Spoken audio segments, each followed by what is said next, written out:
I am starting to feel really excited for this year. It took a while. It took me some time.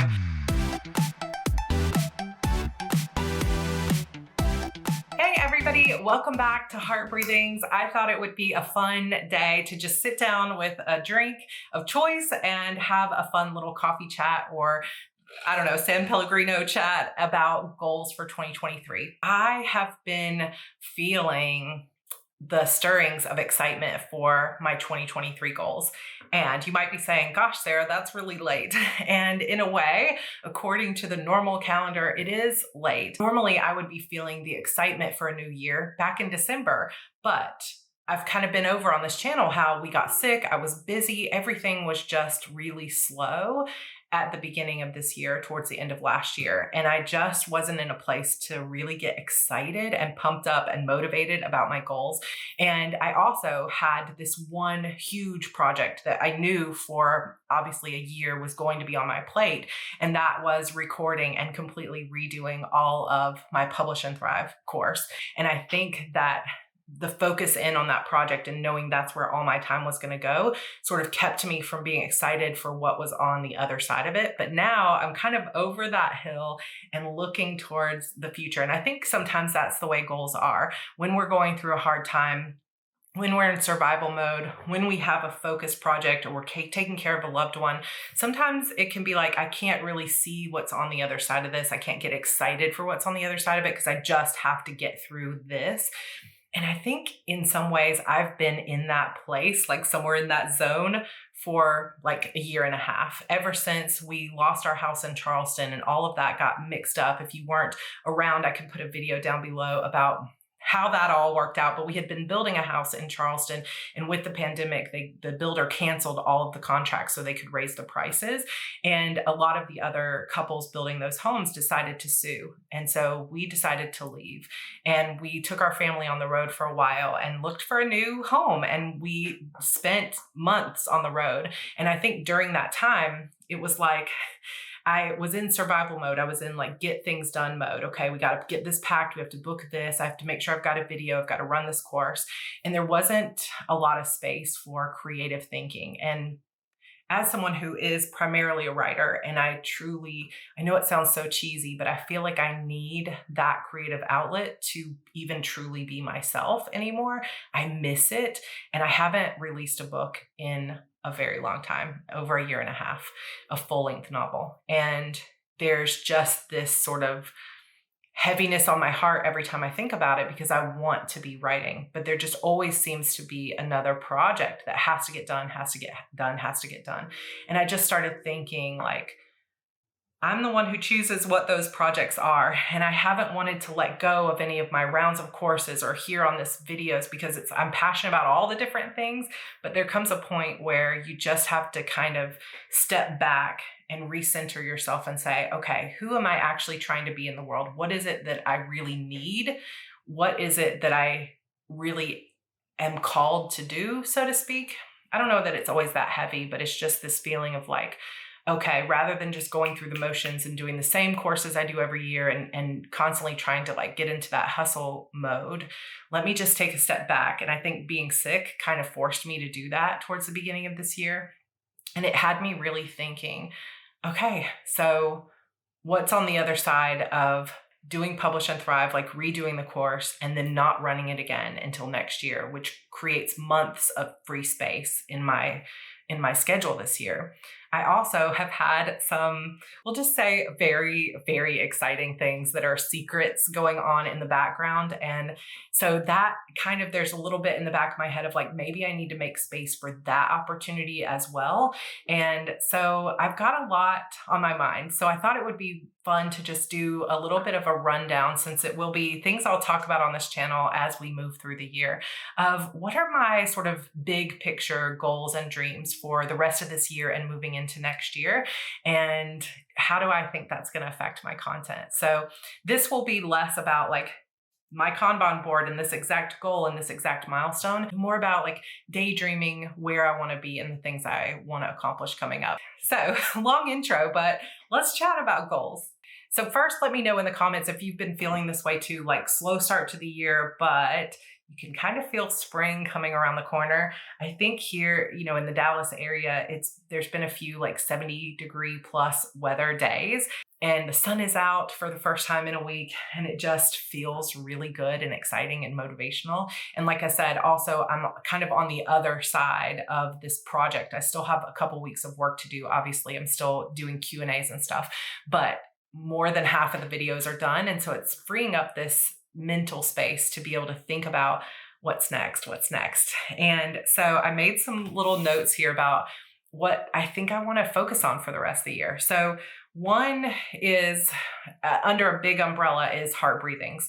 So I obviously would love to continue to grow this channel. I want to create content though that is really fun for all of us. And so I had put a poll, if you haven't answered it, in the community tab there about what type of content do you guys most want to see. I really am feeling more toward talking more about my writing and sort of integrating my return to creativity back into this channel a bit more. And of course, sticking with some of my planner content. People always say you should stick to one niche, one thing. And even when I first started, I had a very good friend who was like, don't talk about your planner stuff. You need to only talk about writing. But I followed my own advice and my own heart, and maybe what isn't always the smartest thing. And of course, I love to talk about my planners. And so I want to keep that content going. So if you have any requests or things you would love to see here, I just really want to make it fun for everybody. And I want to I feel like there have been times over the past couple of years where my energy has been lower, understandably, just because I haven't been in my most creative sort of space. And I'm excited to get back to that. I'm excited to build some momentum and just have some good conversations. So I would love to see this channel someday make it to a silver play button, 100,000. When I first started, I didn't even dream of it. I thought maybe someday 10,000. And some days I still wake up and think, is this real life? Is this really happening? But in some ways, 100,000 feels impossible, but hitting that 60K towards the end of last year is like, oh my gosh, maybe this could really happen. I don't know that I'll hit that this year. I'm not going to say it's impossible because I know that it does happen for some people, but I would love to hit 70K this year. And I want to bring out more of that writing content, more regular vlogs, more planner stuff, just all of it. So if you have requests or things that you would love to see, there's a poll over in my community tab, or I read the comments here. So I would love to get your feedback on that as I start thinking about my content coming up. I also am, like I mentioned, only going to run Publish and Thrive this once, so it won't run later in the year so I can make more room for my writing. But HB90, I'm planning to re-record that whole course next year. So I'm already starting the plan for that and the kind of new outline and new branding and other things, which there is new branding in a way, new colors coming for this channel. So I'll need to reveal that pretty soon, but it's really fun. And also I want to do an in-person event. This is something I've already been working on, but I just don't have any details. It won't happen this year. Just the timeline wouldn't work, but I would love to do something in person here in Dallas. So stay tuned for news on that. So those are kind of my daydreams when it comes to heart breathings. My next big sort of daydream and goals for where I want to focus in 2023 is about my writing. So I'm still in a situation where I have 3 series that are not completed, that are in process. So one is my Shadow Demon Saga. This is the series I've been writing since 2010. It's sold over 600,000 copies. It is my kind of my heart in so many ways. I've put so much of myself into this for more than a decade of my life. And there are 16 books in the series and surrounding the series, in the world. But I'm on that 12th and final book, and I have been on the 12th and final book for a year and a half. And it's time to just focus myself in and get that book done. So I want to declare that before the end of 2023, that book, that final book in the series, will be completed, and it will be completed to the very best of my ability. It's my main writing goal for this year is to finish that book. The second series is also on its final book. So my Eternal Sorrows series, which is a genre mashup of sort of zombie dystopian and fantasy witches, is also on its final book. It was meant to be a trilogy, went over, couldn't quite finish the story in 3 books. So I can't promise that I'll finish that book this year, but I would like to at least get started on that book this year. The third series that's sort of ongoing is my Witch's Key series, which only has one book in it that I read at the very start of the pandemic. I wrote it and read it live on YouTube. So I will link that down below if anybody wants to hear that experience. And that was like one of the most fulfilling experiences of my entire life, which I know is saying a lot, but it was just incredible. And I really want to get back to that series, to that story. And so it's been hard not to. And in a continual effort to reignite my creativity, I also had gone back to start a book that I had started back when I was pregnant with my daughter, who was already 3 years old. So you can tell how long ago that was. And I worked on it for Nano, and that book is very close to finish. So all this is to say, wouldn't it be awesome if I could write at least 3 books this year?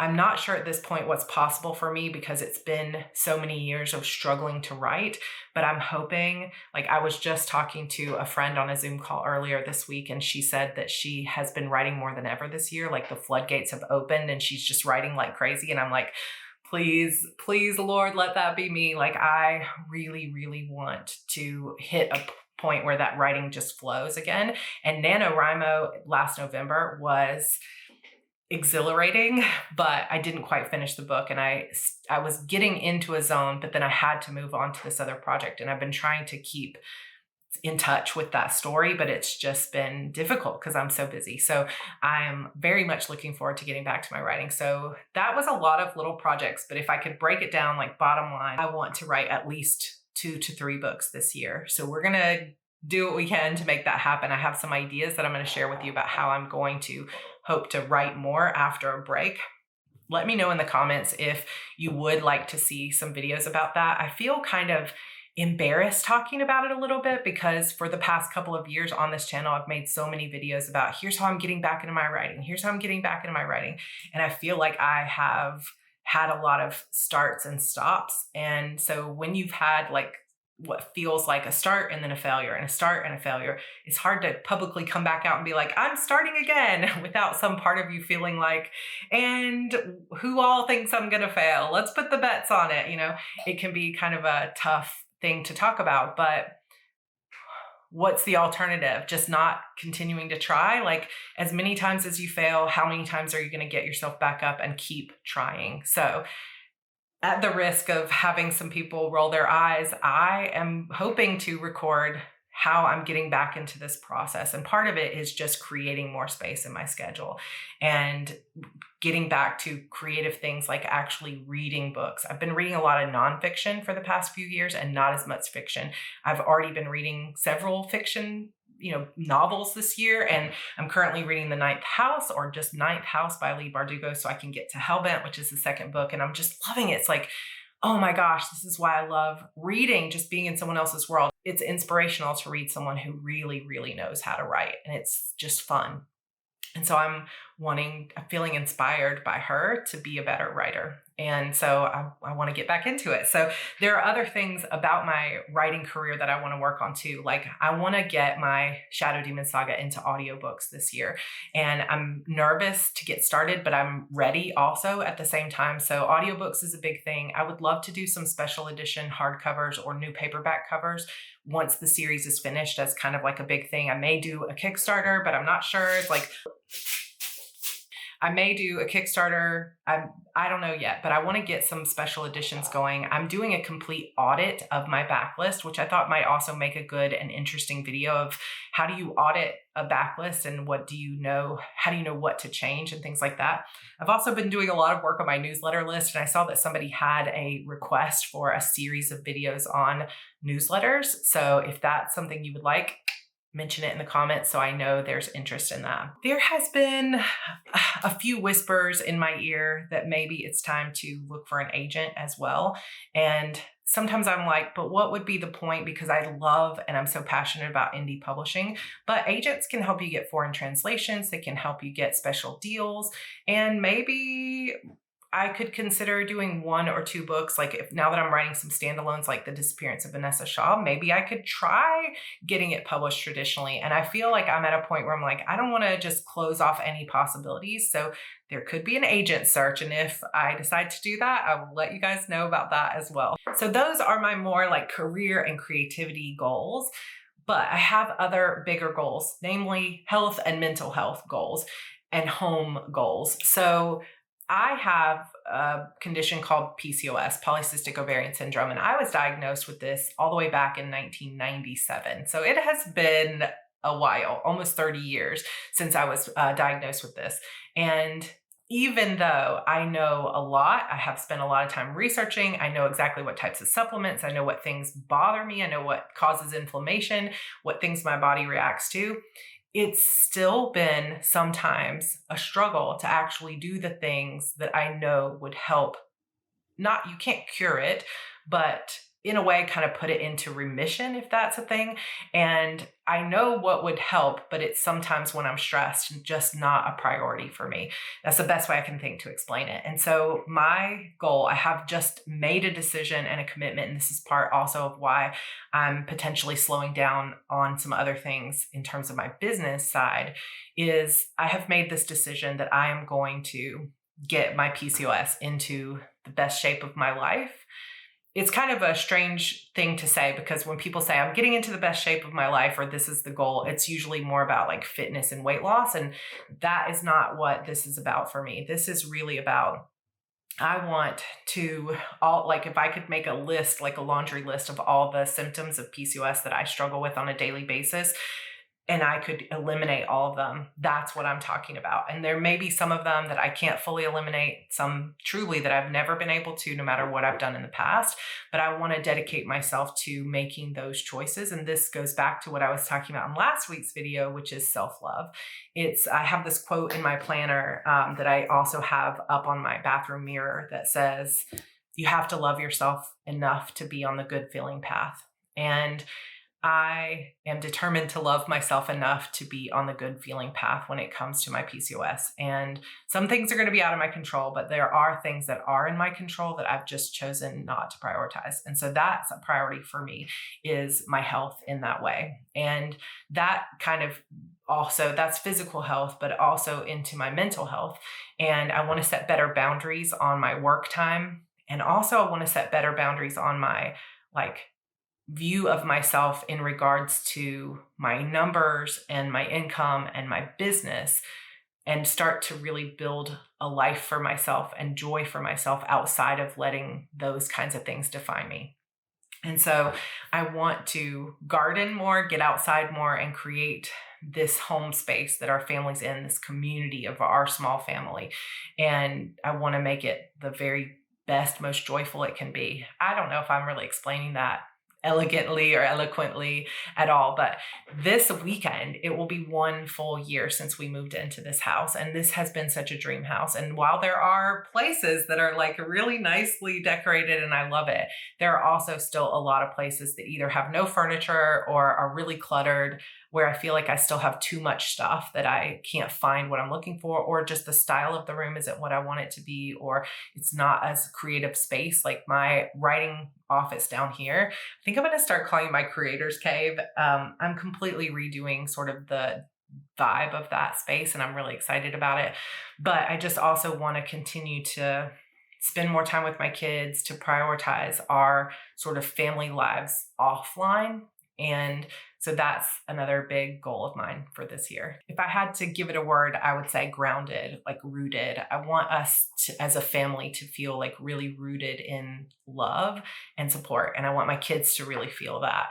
And I don't want them to just always see a mom who's like really busy or really stressed. And so this is a big part of my, I've got heart breathings, I've got my writing and creativity, and then I have my health. And all of that, I'm hoping, will work together to create just a really great life for me and for my kids and my family. So those are kind of the big things I'm thinking about right now. And I think in terms of specific goals, like getting the audiobooks done, getting these 2 or 3 books finished, potentially getting an agent, getting some hardcovers done, I think I have more specific goals when it comes to my writing than some other things. But kind of bottom line is I'm looking for, more joy, more self-love, more growth, despite, and I talked about this in last week's video, but I have been held up in so many ways in my own mind by this fear that if I slow down on the business side of things, that I will lose momentum and I just won't have the career that I want. But nobody wants to have to choose between joy and health and career growth. Like, I want both. And so this year is all about the journey of both. And my word for the year this year is faith. And for me, so much of that has to do with I will have faith that even if I slow down to take care of my health, that my career will continue to blossom. And I'm just going to believe that that's true because I want to take care of myself and I want to be joyful.